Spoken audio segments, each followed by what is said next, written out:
បើហើយជាបងប្អូនបានជ្រាបថា Hello បរិយាវាមានការទទួលបងប្រាក់សម្រាប់ទិញtiềnនៅស្រុកខ្មែរនៅប្រទេសអាមេរិកថ្ងៃនេះយើងនឹងបង្ហាញបងប្អូនរបៀបទិញtiềnនៅស្រុកខ្មែរហើយបងប្រាក់តាមរយៈធនាគារនៅអាមេរិក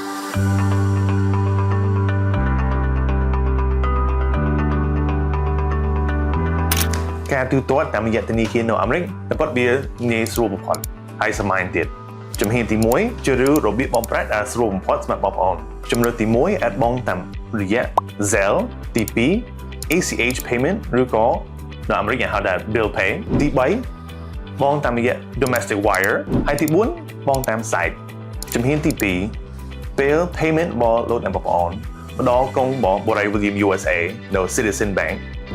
យើងនឹងទទួល confirmation ភ្លាមនៅក្នុងថ្ងៃតែមួយជំហានទី3ពេលលោកអ្នកបងប្រាក់រួចហើយបុគ្គលិករបស់បរិយា William នឹងផ្ញើ confirmation ទៅបងប្អូនវិញនៅពេលបានទទួលប្រាក់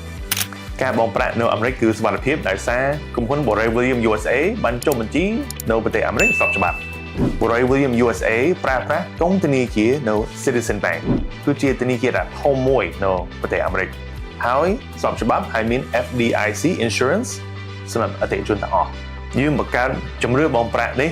ដើម្បីផ្ដល់ភាពងាយស្រួលបំផុតសម្រាប់អតិថិជនរបស់យើងដែលរស់នៅប្រទេសអាមេរិកដែលនៅក្នុងក្តីសម័យប៉ុន្តែរងចាំលោកអ្នកបរិយា William គឺជាបរិយាដំបូងគេនៅស្រុកខ្មែរដែលមានជំរឿបងប្រាក់នៅប្រទេសអាមេរិកទាក់ទងជាមួយនឹងបុគ្គលិកផ្នែកលក់របស់យើងថ្ងៃនេះសម្រាប់បងមានបន្ថែម